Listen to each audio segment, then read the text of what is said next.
Bonjour, bienvenue pour cette 9e capsule d'écologie intégrale qui est en même temps la 5e de la série des cœurs et des mains où je vous fais rencontrer des personnes qui m'ont gentiment et généreusement accordé une entrevue.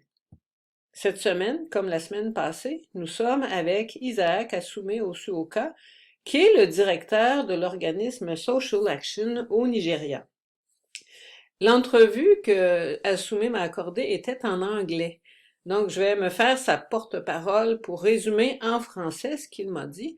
Mais si jamais vous voulez l'entendre vous-même en anglais, le lien vers l'entrevue en anglais se trouve à la même place où vous avez trouvé ce lien pour vous connecter à cette capsule d'écologie intégrale, donc dans l'infolettre du diocèse de Chicoutimi. Tout d'abord, un petit rappel de l'endroit où se trouve le Nigeria en Afrique. C'est un grand pays qui est traversé en fait par plusieurs zones géographiques et les impacts des changements climatiques varient selon l'endroit où on se trouve. Et paradoxalement, ce pays-là souffre à la fois d'inondations catastrophiques et de sécheresse excessive. Si on part du sud vers le nord du pays, donc là, regardez l'endroit où se trouve le Nigeria, où j'ai écrit le nom Nigeria, vous voyez qu'au sud, la zone verte foncée, ça, c'est des forêts pluviales. Donc, s'il y a beaucoup d'eau, c'est dans le coin du delta du fleuve Niger. On monte un petit peu, le vert un petit peu plus pâle, ça, c'est la savane arbustive. Il y a encore des arbres, mais c'est des arbres moins imposants, plus clairsemés.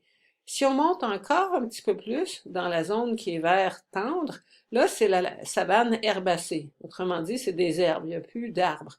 Et si on monte encore un petit peu plus dans la zone qui est beige, là, on se retrouve dans la zone du Sahel, qui est une région semi-désertique. Et si on montait encore beaucoup plus haut, on se retrouverait là où est-ce que c'est brun, plus ou moins foncé. Ça, c'est le grand désert du Sahara, où c'est carrément vraiment désertique. Donc, le Sahel, vous voyez que le Sahel touche une partie du Nigeria au nord. On pourrait décrire le Sahel comme étant une grande bande semi-désertique qui traverse tout le continent africain, donc de l'ouest jusqu'à l'est.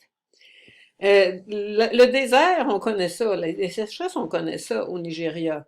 Ça fait longtemps qu'on est habitué à gérer ça.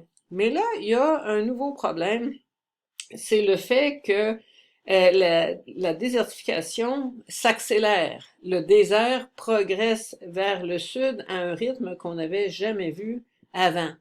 Autrefois, dans le Sahel, on pouvait même cultiver des céréales. Il y avait à la fois de l'agriculture et des activités pastorales. Mais l'interaction entre les communautés paysannes et les communautés d'éleveurs était harmonieuse. Les choses changent grandement. Les pasteurs déplaçaient leurs troupeaux vers le sud lors de la saison sèche, alors que les pâturages étaient desséchés au nord, et cela avait lieu après la saison agricole, quand les paysans avaient terminé leur récolte. Mais maintenant que la sécheresse a progressé, ben, ça met une pression sur les éleveurs qui n'ont plus rien pour nourrir leurs troupeaux. Alors là, ils descendent vers le sud beaucoup plus tôt dans la saison. Et là, ben, ils viennent interagir de façon difficile avec les agriculteurs qui n'ont pas fini leur récolte. Alors, ça fait des problèmes, ça fait des conflits entre les communautés. Ces conflits-là sont d'autant plus graves qu'ils s'ajoutent à d'autres contraintes qui sont vécues par ces communautés, dont la pauvreté. On ne peut pas dire que c'est un pays riche, en tout cas, la grande majorité de la population ne vit pas dans la richesse. Alors les deux communautés, autant les éleveurs que les agriculteurs, sont dans des situations précaires. Alors les résultats de tout ça sont dévastateurs. Il y a des guerres dans le milieu de la région du delta du Niger. Il y a des gens de centaines de communautés qui sont devenus des réfugiés. Ils ont été forcés de quitter leur région à cause de la sécheresse. Il y a parfois des massacres de communautés entières. Maintenant, on voit des dirigeants de communautés pastorales mener leurs troupeaux vers le sud avec des armes à la main, des AK-47, les gros fusils. On voyait pas ça avant. La source de ces conflits-là, c'est avant tout les changements climatiques qui viennent tout bouleverser.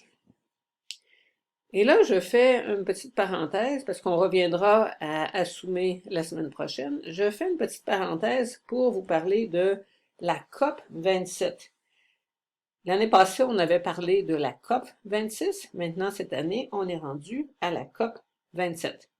Chaque automne a lieu la conférence des parties, la COP.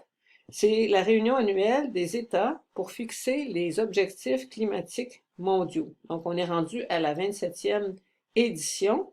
Et cette édition-là aura lieu du 6 au 18 novembre à Sharm el-Sheikh, en Égypte. On peut espérer que la guerre en Ukraine n'empêchera pas les États de prendre au sérieux la menace climatique qui ne disparaît pas parce qu'il y a un conflit. Si on continue collectivement dans la même direction, c'est sûr qu'on va rater l'objectif de l'accord de Paris, accord qui avait été signé en 2015, et où il y avait eu une entente pour limiter, absolument limiter la hausse du changement climatique à 2 degrés et, si possible, sous 1,5 degrés. Ça serait vraiment mieux, la différence est grande. Voici une photo de la baie de Sharm el-Sheikh en Égypte, sur les bords de la mer Rouge. Ça a l'air d'un vrai paradis, hein? On aurait le goût d'aller là dans nos vacances, mais il va se brasser des choses vraiment importantes et sérieuses, des sujets qui, et selon les décisions qu'on va prendre, les décisions peuvent avoir des effets dramatiques, en particulier sur les pays les plus pauvres. Un des sujets qui va être discuté lors de cette COP 27, c'est la promesse qui n'est pas encore tenue, la promesse des pays riches envers les pays pauvres, de porter à 100 milliards par année de dollars par an, à partir de 2020, l'aide qu'ils apportent aux pays pauvres pour les aider à réduire leurs émissions et s'adapter aux impacts des effets climatiques. 100 milliards, ça a l'air beaucoup, mais il ne faut pas oublier que les pays pauvres ont très peu contribué au changement climatique, alors que ce sont eux qui en subissent les premiers l'impact. Il y a là une très grande injustice. On a, nous, de l'Occident, des pays riches, une grande dette écologique envers le Sud. Il serait temps qu'on fasse quelque chose. Vu que la COP 27 aura lieu en Égypte, c'est-à-dire en Afrique, on espère que cette COP aura un parfum africain et qu'on tiendra compte des revendications et des intérêts des Africains. Donc, la semaine prochaine, nous retrouverons Isaac Assumé Osuoka, qui nous parlera plus précisément de Social Action, l'organisme qu'il dirige.